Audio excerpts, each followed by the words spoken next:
Welcome to our lecture today on Tantra and sexualized ritual. There's a phrase I like to say, and that's a lot of people think Tantra, from when they hear the term, is sort of ritualized sex. But in fact, it's sexualized ritual. We'll see that to some degree today, but with the majority of tantric rites that are done in a sexual manner, it's people are using a proper ritual like an Abhinavabupta, like we talked about, which is the greeting of the fire and the sun, but they're acting them out sexually. What we do not see within Tantra is people working towards long, powerful orgasms that do anything. In fact, the orgasm is almost irrelevant in most tantric rituals, as we'll see. Whereas when you talk about neotantra, it's all about orgasms. So let's get into it. So what is Tantra? Well, Tantra is sort of like a mode or dimension of Indian religions. It's found, this mode is found in Buddhism, Hinduism, and Jainism. But it's not sort of the same in each one of these religions. They all take their own sort of take on Tantra. Like the Jains really just bring up some specific tantric and magical rituals, but and the Buddhists actually pick up tantric ritual as a means of expedient liberation. Whereas within Hinduism, it's a way towards power, but it does have a liberatory dimension to it. So it is Indic, as I said, so it comes from India and it's found throughout India. We will be focusing on Hindu Tantra for the most part today. Hindu Tantra is generally said to be like a heterodox Hinduism, so heterodox, so orthodox, like orthodontics, straight teeth, orthodox, straight doctrine, or orthopraxis, which is straight practice. So it's said to be heterodox Hinduism or to be non-Vedic, but in fact there's tons of Vedic rituals that you can find in Tantra and within Tantras, and Vedic mantras are found throughout the Tantras as well. And for that matter, Tantra was mainstream in India. It was the main religious practice for about 10 years. Yes. So what I like to think about, and Andre Padoux agrees with me, I've been saying that Tantra is like hyper-ritualism for years, and I was pleased to see that Padoux also describes it as that. So I get a legendary scholar that had the same idea as I had, so that's kind of nice. All right, so it's also known to be mantrayana. So in Buddhism, we have something called the Mahayana, which is the greater vehicle, the great vehicle. And you have Vajrayana, which is in fact a tantric path, so that's the diamond way. So sometimes Tantra in Hinduism and in Buddhism is called mantrayana, the way of mantras. So here's the etymology of it, and here's some words. The etymology of Tantra is tan. Well, okay, hold on, let me back up for a second. It's based on the Sanskrit root tan. Now, there's a folk etymology that I'm going to tell you now. Now, when I say it's a folk etymology, I mean it doesn't work linguistically or scientifically. So Tantra comes from the root tan, which people say means the body, for tanu. And tra, like in mantra, that which does a thing or that which protects a thing. So that which protects your body or that which is done by your body. In fact, that doesn't work. Tantra is a core word, and it means something like warp, as in the warp of the warp and the woof. Sorry, I didn't put an image up on this. So when you're looking at a loom that you make cloth on, you have fabric that goes one way and you have fabric that goes the other. The warp is that which goes vertical, and the weft is that which goes horizontal. So if you're looking at woven cloth, you have threads that go one way and threads that go the other. Tantra is the one that goes across. That's what a tantra is. I like to think about Tantra as more as being text, because the word Tantra not only refers to a type or mode of religion, but it's a type of text. So, you have the Yoni Tantra, you have the Udisha Tantra, which is one I translated. So you also have the word Panchatantra, which is a story of animal tales that in fact, actually Aesop's fables are pulling from for the most part. Aesop's fables are actually not from Greece, they are from India originally. So put that in your pipe and smoke it. Anyway, so you have a Tantra is a text, and I like to translate Tantra as just a grimoire. Now, what's a grimoire? Well, it's a book of spells. It comes from the French word grammaire, so like a grammar, but it's a grimoire is a book of magical spells or a grammar of spells. So I like to translate Tantra grimoire because well, because when I translate tantras, which is what I do mostly, I'm usually translating books of spells. So, oh, excuse me, I'm gonna have to get a glass of water. Just one second. This is very exciting, isn't it?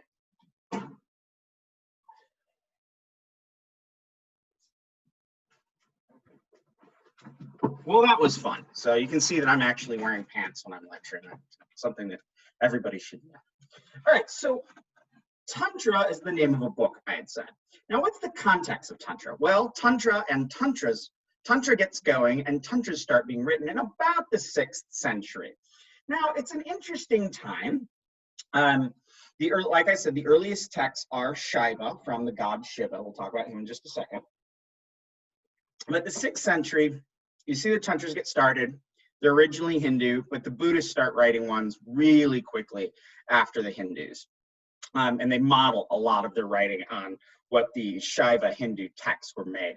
One scholar has called this era from like the 6th to the 14th century, or 12th century is more like it, as the Tantric age, or even the Shiva age.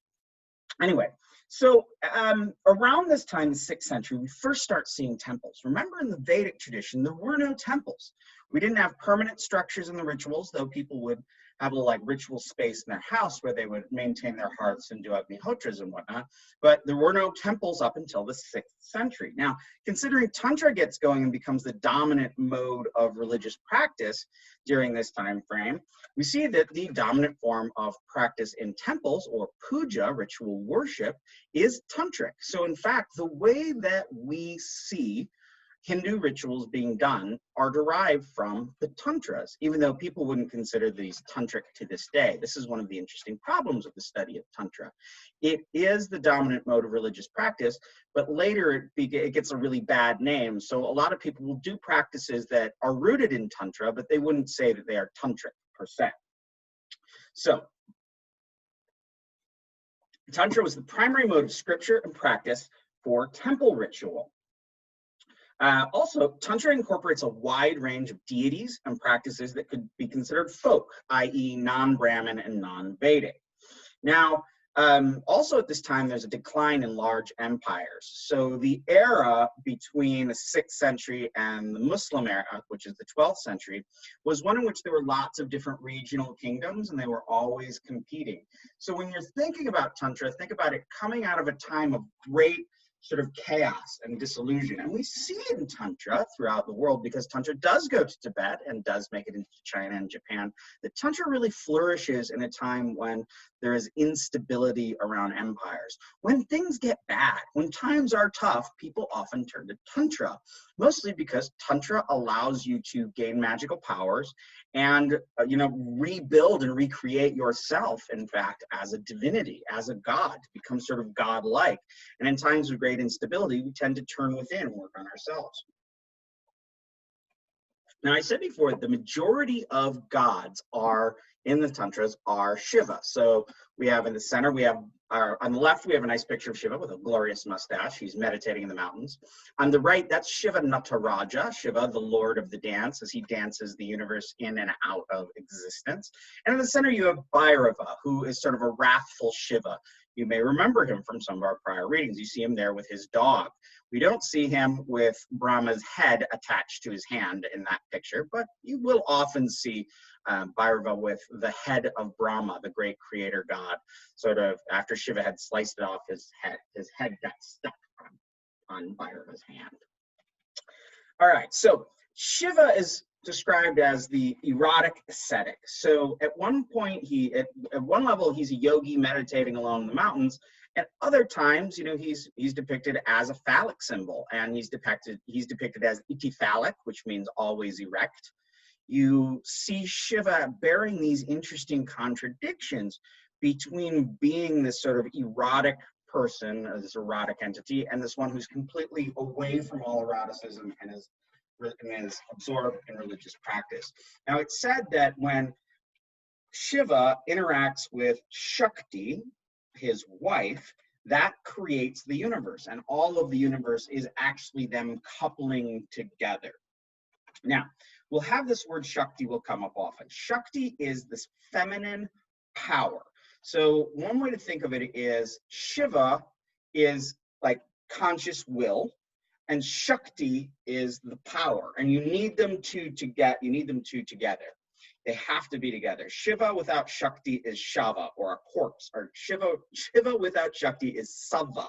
So is a corpse, is one of the things that Hindus will often say.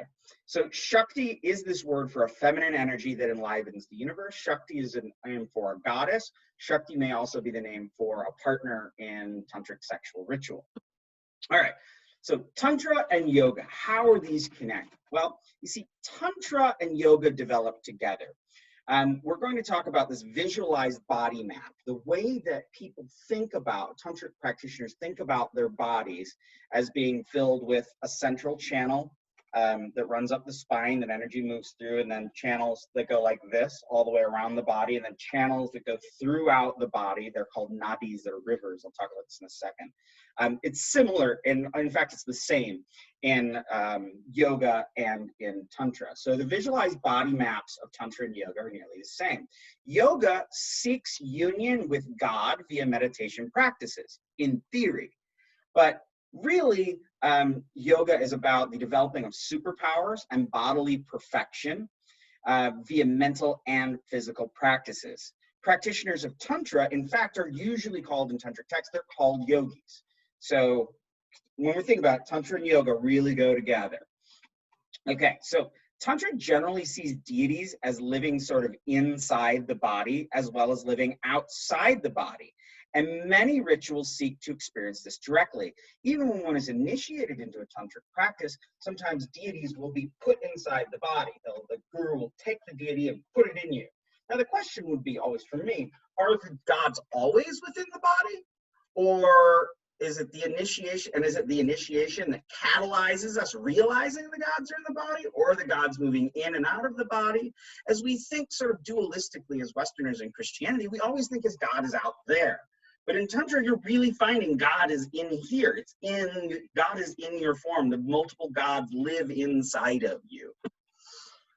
So this brings us to Tantra. Oh, hold on. So Tantra makes extensive use of visualization. So when I say visualize, I mean that you're kind of imagining yourself as God going through rituals, or you're imagining yourself doing things. You're visualizing yourself doing things. So folks will visualize whole rituals internally, but at the same time, they will also perform physical rituals while visualizing. So when you're doing the ritual worship, the puja in the temple, you're also doing stuff like visualizing the goddess, even as you're looking at an image of the goddess.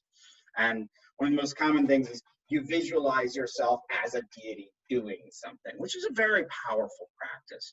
So yes, so meditation, when people talk about doing meditation, is not like a formless, like Zen sort of zoning out, but meditation in Tantra is almost always like a guided meditation, as we use in sort of pop terms, but you're imagining as you're meditating, you're imagining doing something. So meditating isn't just sitting. Meditating is an action. You're doing meditation, and in that meditation, you're even doing other actions, which should be construed as being similar, if not the same, as physically doing them. So most Tantra rituals and philosophy are dualistic, arguing that there's a real world out there and there are gods separate from man, which one can aspire to be like or to transact with. Some schools posit non-duality, however. These were in the minority, despite how many scholars write about it. A lot of scholars, when they write about Indian religions, they say the main thing about it is non-duality. I know when I was first learning about Hinduism from my first teacher, that was all he was about. He was constantly talking about non-duality. And then I went to India and I kept talking to people and I thought, wow, nobody talks about this non-duality. They're really talking about God and man being separate and interacting with God. So that's kind of something that's changed in my thinking about India over the years. So in tantric non-duality, all of life and all the world and all of subjectivity is thought to be the play of consciousness.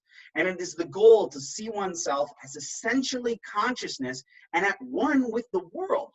While these non-dualistic philosophers and philosophies may say that the grace of God or devotion causes realization, the vast majority of tantric practice is ritual.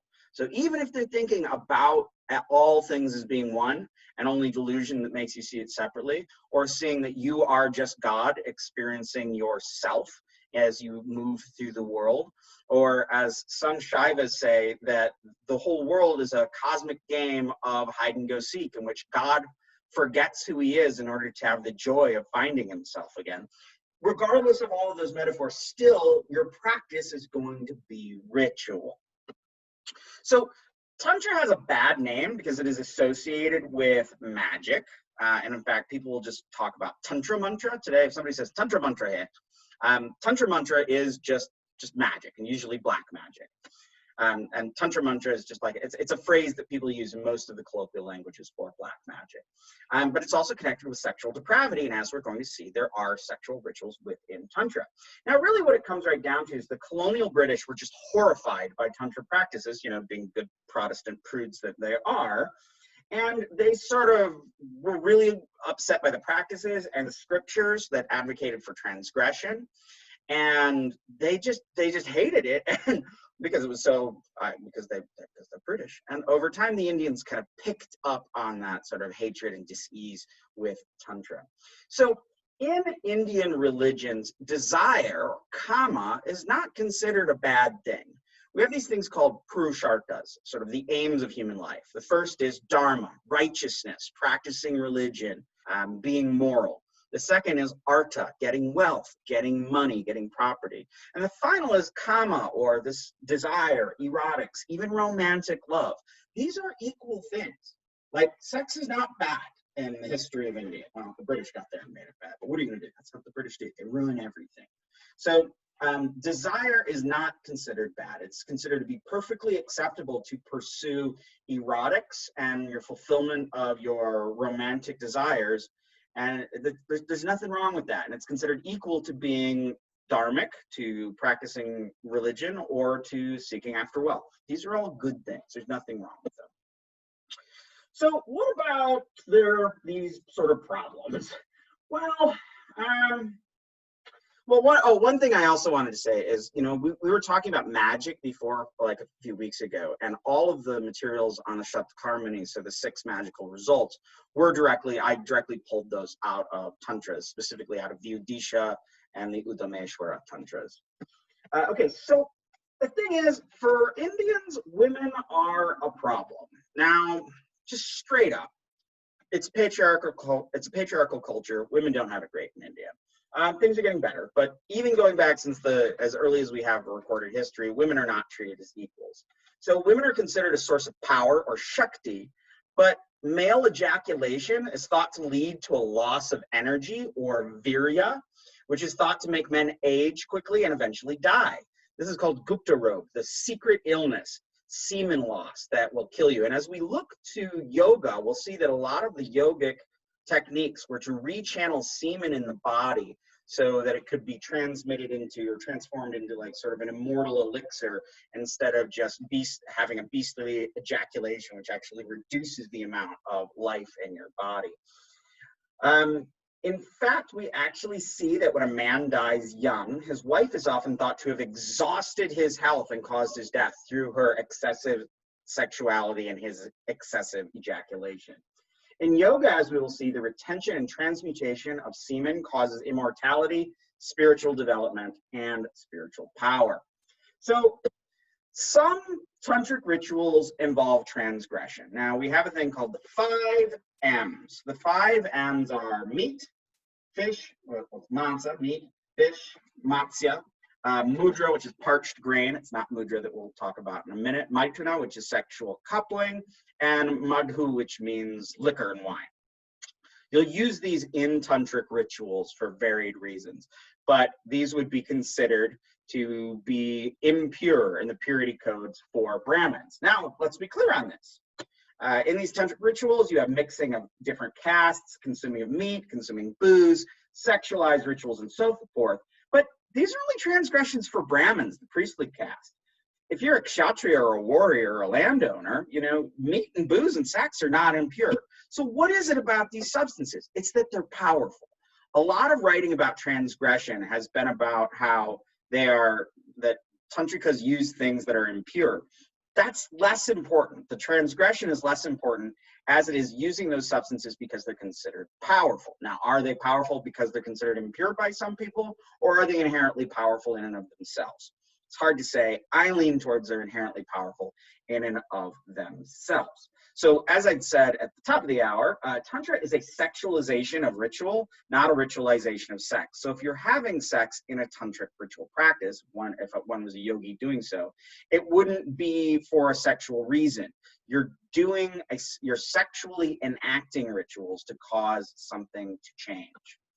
All right, so what is neotantra, which is a phrase we get out kind of often? Neotantra is a Western phenomenon of sexuality in which folk argue that religious development and healing is brought about by sexual changes toward superorgasms.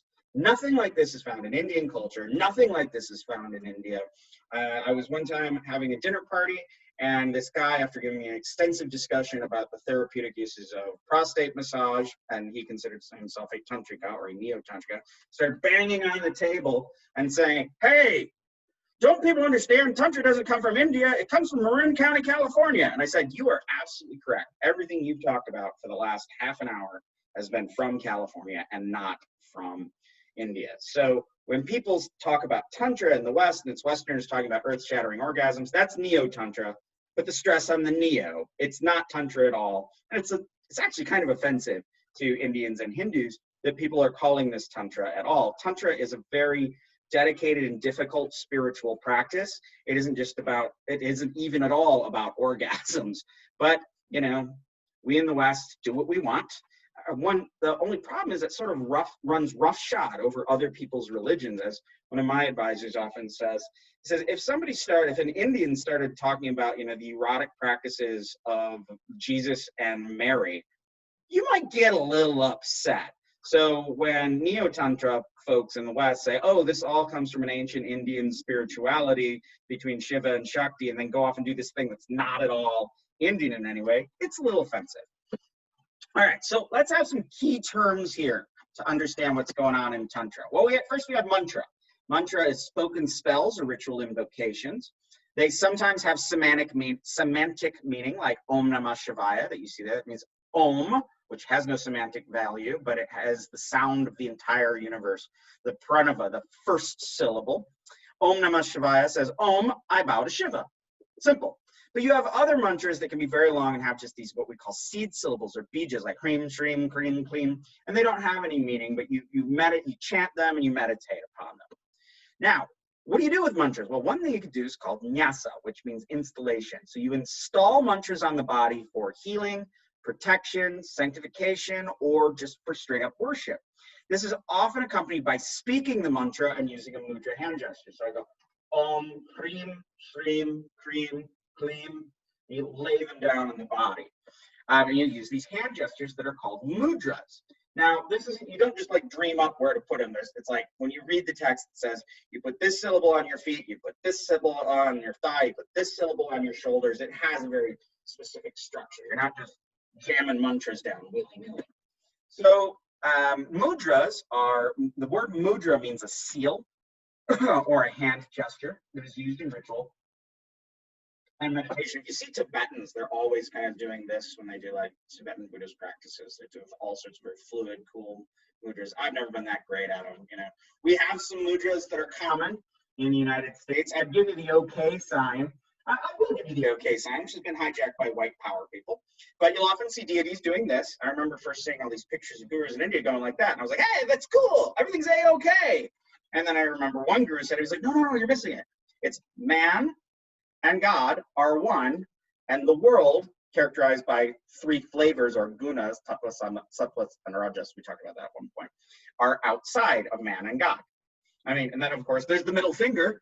That's a gesture that really does something. So the gestures do something. A mantra is a ritualized gesture that does something. They're used, as I said, in ritual and meditation. And remember that meditation itself is ritual. So mudra can also be another term that is used for sexual union in sexual rituals. Okay, yantra. Yantra means like a machine, but what it really is a mystical diagram. They're used to visualize the body of the deity as being the yantra. or it can be used to perform magic spells. You might, in a lot of magic spells, you'll actually draw out a mystical diagram. And in others, you'll use them to make them like amulets. You'll actually see in a sexual ritual later that they lay down a specific piece of cloth that would have a yantra inscribed on that piece of cloth. Related to this term is mandala, which means circle. And a mandala can also be the space in which one does a ritual. So yantra, mystical diagram. That's a good way to think of it. Kundalini, you might have heard about this. This one comes out a lot. Kundalini, it's the coiled serpent power that is also a goddess. When awakened, it rises up the central channel, I'll talk about that in a second, along the spine and up out of the head. It's thought to be around the base of your Muladhara chakra, the very base chakra, and chakra means an energy wheel. It's supposed to sit sort of at your perineum, all coiled up. And then when you spiritually awaken, it pops up, takes a look, moves its way up all the way through your different chakras that are along the center of the body and up and outward, carrying your consciousness through it to get you toward liberation and magical powers. Kundalini is considered to be a female deity. She's thought to live within all of us. It's just that she is sleeping, but she may be awakened. Beware. Okay, so I talked a little bit before about a visualized body structure. So some people call this a subtle body, but that's a little problematic because there is a word in Sanskrit called the sukshma sarira, which means literally like the very tiny body that is thought to be the body that goes between lives when you die. So the visualizable inner body structure is a mouthful, but that's exactly what it is. So in this visualizable inner body structure, we have this physical, and psychical, and spiritual body that is characterized by flows of like a river flow or nadi of energy, prana, which means life force or energy or wings, or energy or winds, containing wheels or energy centers or chakras, and locks or bandhas, that you move these locks around in your body to move the energy around. So I'll say that again, but without such a convoluted, all that Sanskrit stuff in there. So the physical spiritual body that is characterized by flows of energy containing wheels or energy centers and locks. Again, chakra, not chakra. Chakra is the name for the god Indra. You want to talk about chakra, which just means a wheel or an energy center. Meditation and ritual seeks to manipulate that prana, not unlike that kundalini, to move it around. Now, the more energy, the more prana you have, and the more it flows, the greater spiritual liberation or power you can have. Folks often call this the subtle body, like I said, but in Sanskrit, sukshma sarira means the body that goes from life to life. This understanding of the human body is the same that you find in hatha yoga. Hatha yoga. What is hatha yoga? All right, well, yoga, yoga means union. So generally, the earliest form of yoga is Patanjali's yoga, which posits, and Patanjali was a writer around the 2nd century. He wrote the Yoga Sutras, which is a book you can find, is the most translated Sanskrit book in the world. You can see writing about it everywhere, even in yoga studios today. So the earliest form of yoga is Patanjali yoga that posits methods to unite the soul and nature via meditation and mantra. There's only one verse about body position or asana, and it says you should make that body position firm and comfortable. I look to the left here and I'm like, that doesn't look firm, nor does that look comfortable. I guess that's just me. So yoga means sort of just union of man and God, soul and nature, or most literally a horse and a chariot. Go figure. All right, so hatha yoga, on the other hand, spell it right there, means the violent exertion. So if I say hatyet padena tvam, that means I hit you with my foot in Sanskrit. So hat is like hit, to strike. So this is the violent exertion. This is the yoga that you see yogis in India practicing. Now, hatha yoga evolves along with tantra. It's a physical type of religious practice that is performed by ascetics. Is performed by these people who are rigorous spiritual practitioners. Mostly it is meditation with a few body positions that are used to strengthen the body to encourage meditation. But if you talk to yogis, they never really talk about the body positions. They'll talk about building their bodies in specific ways to support meditation, but getting into body positions is not something that is sort of the ideal. That's not their be all end all. And they never do sort of body positions in a flowing sequence like you would see in a yoga studio today. But we're going to talk a lot more about yoga in the next module. All right, so as I said, mostly it's meditation with a few body positions or asanas held for long periods of time to manipulate the body structure in order to gain magic powers and bodily perfections. Only somewhat related is this to modern postural yoga that we see developing in the 20th century. So let's look at two rituals in Tantra. The first is a meditative ritual that was written by Abhinavabupta. Actually, are two rituals that we're going to discuss today, this meditative one and the sexual one. Both are written by Abhinavabupta, who clearly has the coolest name in the world, Abhinavabupta. Just say it with me. Abhinavabupta. Sometimes we just call him Abhinava. His name means something like the directly new secret thing. He was a 10th century polymath living in Kashmir, in the far north of India, up in the, in the mountains, in fact, in Kashmir. So the thing about Abhinavabupta is he wrote a lot. He's a very elegant writer in Sanskrit. Sometimes he's very clear, sometimes he's very difficult. I struggle with his writing, but I find it really profound. He, Abhinavabupta, he expounded on non-dualistic Tantra. Now, non-dualistic philosophy aims toward living in a constant meditative state in which all the world is pure consciousness and all action becomes ritual action. He also proposes and performs lots of ritual. Now, be clear on this. If you have a meditative vision and you have a non-dualistic understanding that man and God are essentially one and you are living in the body of God and the world is the body of God, and it is all consciousness experiencing itself, then everything you do is effectively ritual action. But none of these guys stop doing rituals. The religious life is a ritual life. So be wary of anyone who proposes Tantra to you that is just a style of thinking. Tantra is always ritual. If there's not ritual going on, then you are not doing Tantra. You're doing something else. All right, so this I want to go over from page 79. I'm just going to kind of walk you through one specific ritual. It's a preliminary ritual that you would do before doing another ritual. So what you first do is you set out nyasa. So you put the mantras on your body, visualizing with mudras and whatnot. And then you visualize yourself completely burning up.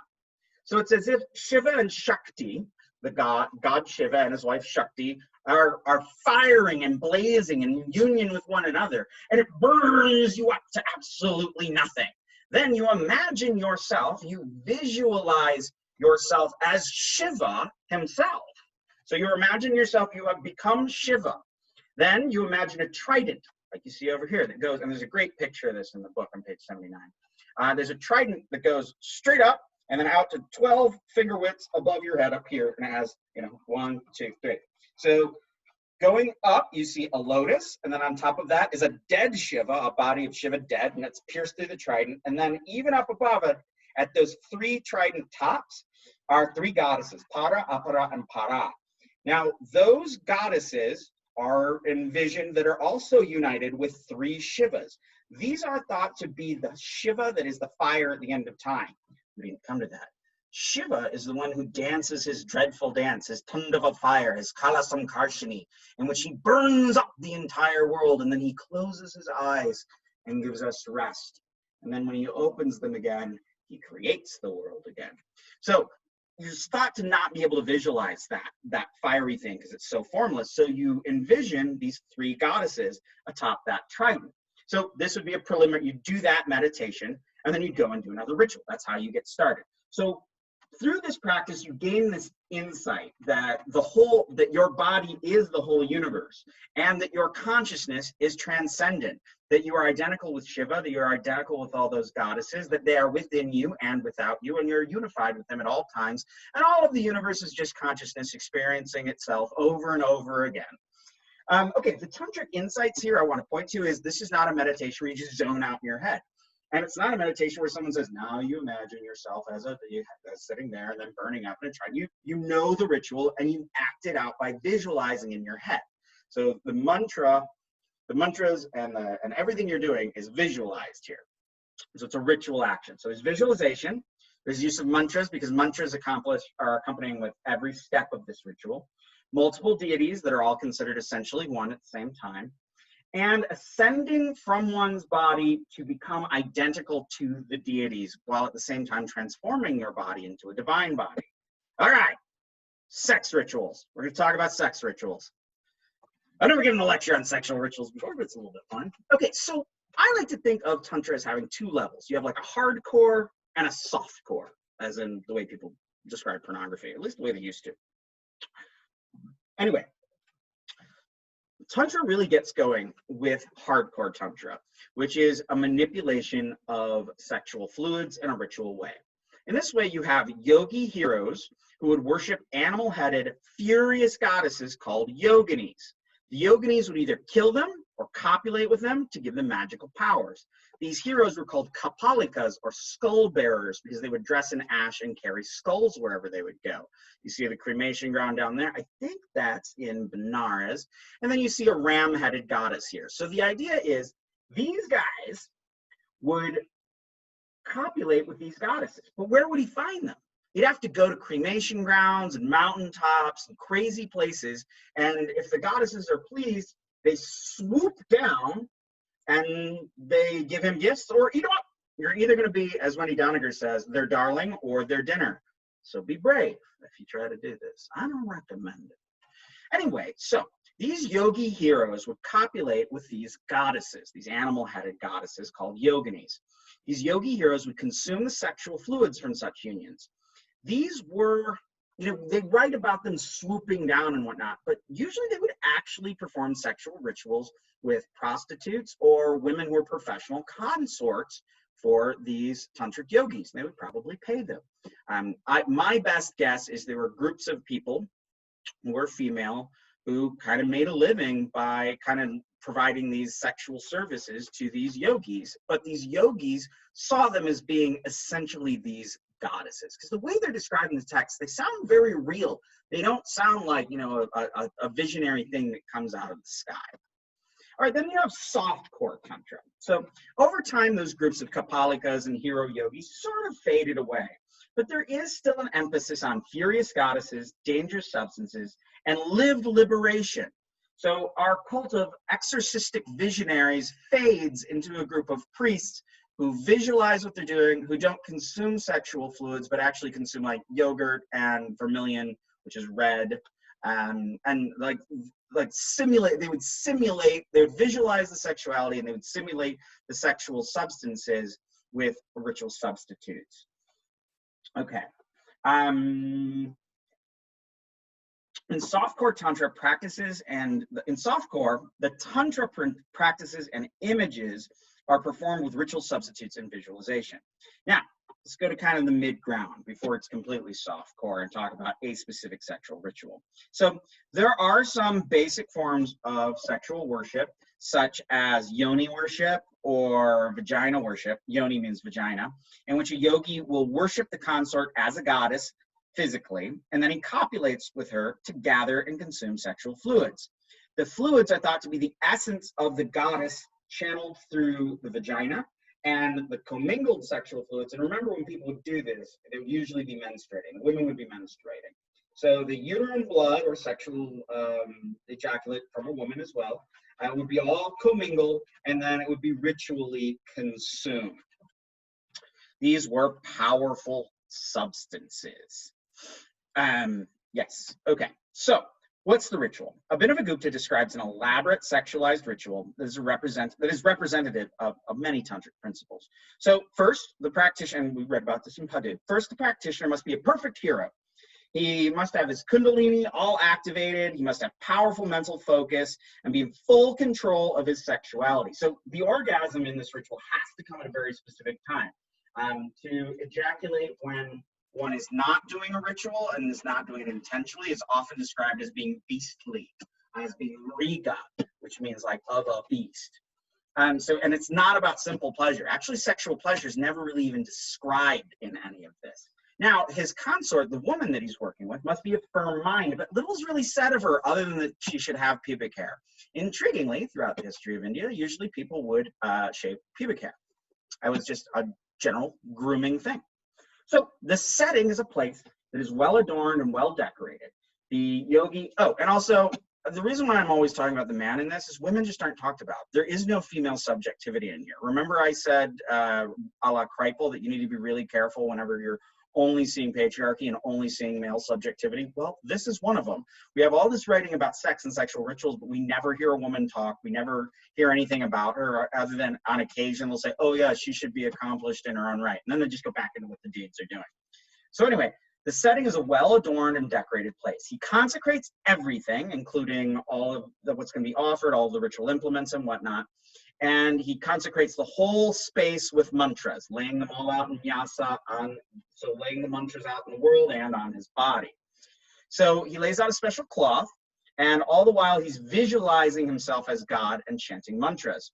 He holds his consort close and he worships her. Steadily they alter their consciousness through initial kissing and fondling, dissolving their bodies mentally into bliss. And so in the Tibetan context, they talk about different phases that are like of tantric ritual, which is like, oh, first you're looking at each other, then you're just holding hands, then you're blah, blah, blah. They have a whole sequence to this. Okay, so he holds his consort close, he's dissolving his body into bliss, he's having this altered state of consciousness, it's all heightened by everything that's going on, this ritual he's doing. Then he worships her yoni, and he enters her, and they eventually he ejaculates, and they commingle their sexual fluids, and they pass them back and forth, mouth to mouth. Eventually, they mix the nectar with that nectar with booze and other substances. So what are we looking at here? I mean, they've just had ritual sex. The woman should be menstruating. However, sometimes it happens that somebody gets pregnant from this. In that case, the child born of this is said to be yoginija, born of the yoginis. Abhinavabupta, our writer here, was said to be born from a sexual ritual done by his parents. So that nectar, that commingled sexual fluids mixed with booze, is offered to the deities, and then ritually consumed by both people. Now, the nectar is thought to be pure consciousness. It's supposed to do a few things. It's transgressive in the sense that you shouldn't be doing this, but it's also a power substance.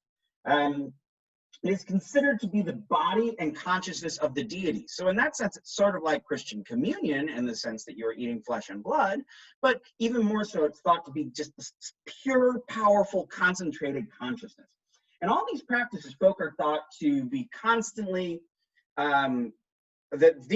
what's happening as you're doing these rituals, as you're going up and up and up toward the gods. The gods are not reaching down to you. You're evolving through the ritual towards godliness. So after they have consumed all the ritual substances, they rest in bliss. Finally, they continue with a long japa, japa is mantra recitations, where they just chant a ton of mantras. They do another round of yoni worship and another sexual union. But in this sense, they're not looking for the sexual fluids. They're trying to get their minds and the powers of these practitioners to sort of unite and interpenetrate, and then to completely dissolve into the divinity, into God. And it is thought that if they do this often and they do it right, it will create jivan mukti. Jivan mukti means liberation while living. This is a long and involved and meditative process. There's no description of orgasm in meditation. There's all this description of consciousness expanding and whatnot, but that's not due to the sexuality. It's due to the ritual that's going on. Yes, so generally the goal is gaining the powerful substances and maintaining meditation and expanding consciousness. As I said before, the female position is never described. It is all about the males in the description. While this ritual is described to bring liberation, the vast majority of sexual rituals in any of the tantras I have ever read are done to gain magical powers. Furthermore, the sex rituals are not prominent in most tantras. They're like 1 or 2 chapters, whereas there's all sorts of, I mean, you want to read something long, read chapters on mantras. They are endless, seemingly. Okay, so while the ritual is said to bring liberation, like I said, the vast majority of sexual rituals are to gain supernatural powers. All right, so what's our takeaway in all this? Well, in many ways, Tantra connects the body and the mind, which is why we're looking at it today. It values the body as a vehicle for religious expression, but that body for religious expression is used in ritual, always in ritual. So Tantra and sexuality is ritual. All right, in puja rituals, so a daily worship ritual like you would do in a temple, which are rooted in Tantra, as I said, Ritual actions are accompanied by visualization. Visualized actions are not just spirit. They are considered to almost be like physical actions. In many ways, they say that the visualized event is just as effective, if not more effective, as acting them out physically. When we see initiations, when you're initiated into a group that performs Tantra, you see that they tell you about the body. They reveal lore about the body, but it also installs the power of the guru and the power of the deities into the body. So when you're initiated to begin doing tantric practice, the guru puts things into you, namely psychically gets the deities within you or awakens the deities that have always been within you. The initiation rituals also have a thing called Shaktipat, which means the descent of Shakti, or the descent of female power. So the guru sort of awakens and puts the power of the goddess within the body of the initiate. Yes, this can even sometimes happen in a physical way. The guru sometimes locks mouths with the one he is initiating to pass the spirit and power into the one he is initiating.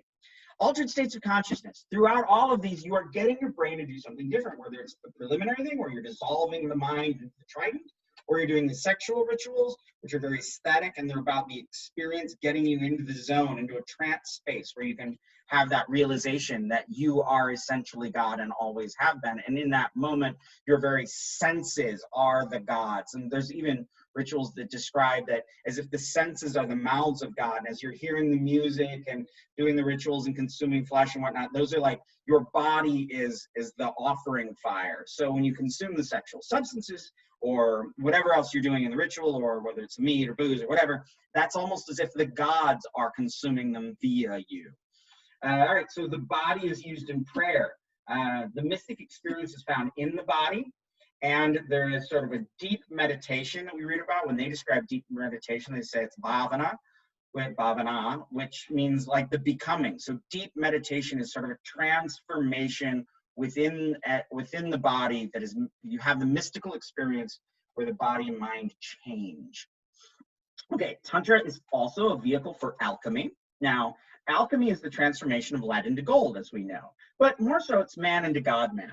The process of manipulating herbs and metals to bring about bodily immortality. So these sort of chemistry moves get used in a medical way, and chemistry almost becomes religion.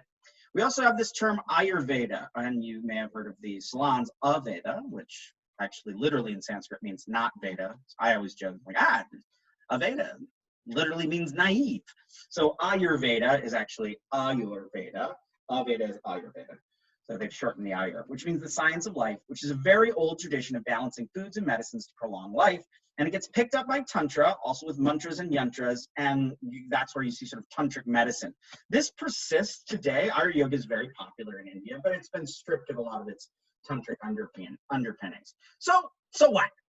The point for the class is that Tantra is a super sexuality, and it's a way of exploring and expressing religious modalities in the body, through the body, with the body, ritually. And the other big takeaway is I've just given you a long description of Tantra, but if you go online and look up Tantra videos on YouTube, or just type in Tantra, you will get wacky white folks doing crazy, silly things all over the place and calling it Tantra. That's neotantra. It has nothing to do with the Tantra I just described. So there you have it, the Tantra lecture. All right, I'll catch you next time.